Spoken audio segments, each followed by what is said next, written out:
नमस्कार, India news के digital platform पर आप सभी का स्वागत है। आपके साथ में हूं वंदना राष्ट्रोही।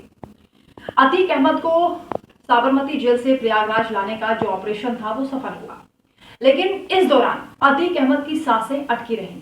अतीक अहमद को बार बार ये खौफ था कि कहीं भी उसकी गाड़ी पलट सकती है, उसे आशंका थी। और इसीलिए जब लगातार उससे मीडियाकर्मी बातचीत कर रहे थे तो उसका एक ही कहना था कि मुझे सारा प्लान पता है और मुझे मारना चाहते हैं, इसीलिए उत्तर प्रदेश लेकर जा रहे हैं। लेकिन अतीक अहमद को अगर असल में देखा जाए तो ये भी भनक नहीं लगी, क्योंकि 2 दिन पहले ही यूपीएसटीएफ की टीम गुजरात पहुंच गई थी और अतीक अहमद को लेने के लिए ही पहुंची थी। लेकिन अतीक अहमद को इस बात की खबर नहीं थी कि यूपीएसटीएफ उसे लेने के लिए पहुंची है। लेकिन जब वहां पर जरूरी कागजात की कार्रवाई शुरू हुई और अतीक अहमद को यह पता चला कि यूपीएसटीएफ उसे लेने के लिए आई है, उसे प्रयागराज जेल में शिफ्ट किया जाएगा, तो अतीक अहमद के पैरों से जमीन खिसक गई। उसके बाद ये सिलसिला शुरू हुआ अतीक अहमद को प्रयागराज नैनी सेंट्रल जेल में शिफ्ट करने का।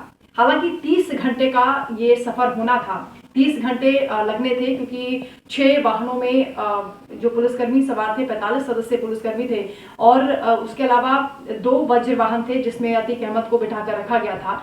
क्योंकि वज्र वाहन इसलिए भी सेफ रहते हैं ताकि कोई किसी तरह की फायरिंग अगर करता है या कोई हादसा हो जाता है तो उससे नुकसान नहीं पहुंचता है। और अतीक अहमद को हाई सिक्योरिटी के बीच प्रयागराज जेल तक लाया गया।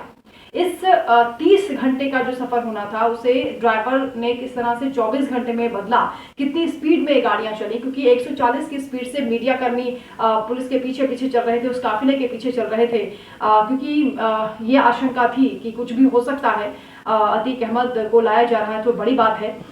लेकिन उसके बावजूद भी जो पुलिसकर्मी चल रहे थे, जो काफिला ये चल रहा था, वो मीडिया कर्मियों को काफी पीछे छोड़ गया और लगातार स्पीड इतनी तेज थी। जो ड्राइवर से भी बातचीत की गई तो ड्राइवर का भी कहना है कि बहुत ज्यादा स्पीड में थे, हमने गाड़ियां बहुत चलाई हैं लेकिन इतनी तेज रफ्तार में कभी गाड़ी नहीं चलाई जितनी अतीक अहमद को ले जाते वक्त चलाई गई। 30 घंटे का सफर 24 घंटे में तय किया गया। रास्ते में 1-2 बार के लिए गाड़ी रुकी, लेकिन वो भी 1 या 2 मिनट के लिए। रास्ते भर उन्होंने कुछ नहीं खाया, केवल चाय बिस्किट के सहारे ही ये पूरा सफर उन्होंने तय किया।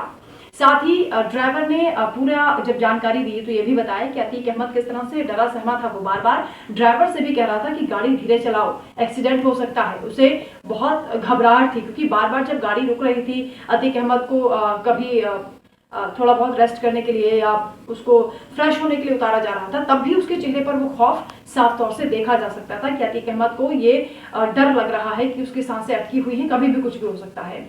हालांकि मध्य प्रदेश के शिवपुरी में जब एक काफिला एंटर हुआ तो वहां पर एक गाय की चपेट में उनकी गाड़ी आई और जिस वज्र वाहन में अतीक अहमद बैठा हुआ था वही गाड़ी गाय से टकरा गई। और अचानक, क्योंकि गाय बहुत ज्यादा स्पीड में थी, गाड़ी भी बहुत स्पीड में थी, तो टकराने से गाय की मौत हो गई। उसके बाद हालांकि उस दौरान अतीक अहमद की सांसें थम गई और अतीक अहमद को लगा कि अब गाड़ी पलट गई। उस वक्त 1-2 मिनट के लिए गाड़ी को रोका गया और पूरा माजरा जब समझा गया तो ये समझ में आया कि वो एक कार हादसा था। एक गाड़ी क्योंकि बहुत स्पीड में थी और वहां से सामने से एक गाय गुजरी, जो कि गाय मर चुकी थी, क्योंकि हादसा बहुत तेज था, क्योंकि रफ्तार काफी गाड़ी की थी। और इसलिए अतीक अहमद के साथ वहां पर एक ऐसा हादसा हुआ जब वो एकदम से घबरा गया था। फिलहाल अतीक अहमद प्रयागराज जेल शिफ्ट हो चुका है और उसकी सजा को लेकर भी हालांकि मांग लगातार परिवार की ओर से की जा रही कि फांसी की सजा होनी चाहिए। लेकिन अब ये देखना होगा कि उसके जो गुनाह है, जो अपराध है, वो वाकई बहुत ज्यादा क्रूशियल है। और अतीक अहमद ने इतनी बर्बरता दिखाई है, क्योंकि जो पूरा इलाका है वो भी ये चाहता है, जो अतीक अहमद के घर के आसपास भी लोग रहते हैं वो भी यही चाहते हैं कि अतीक अहमद को फांसी की सजा हो।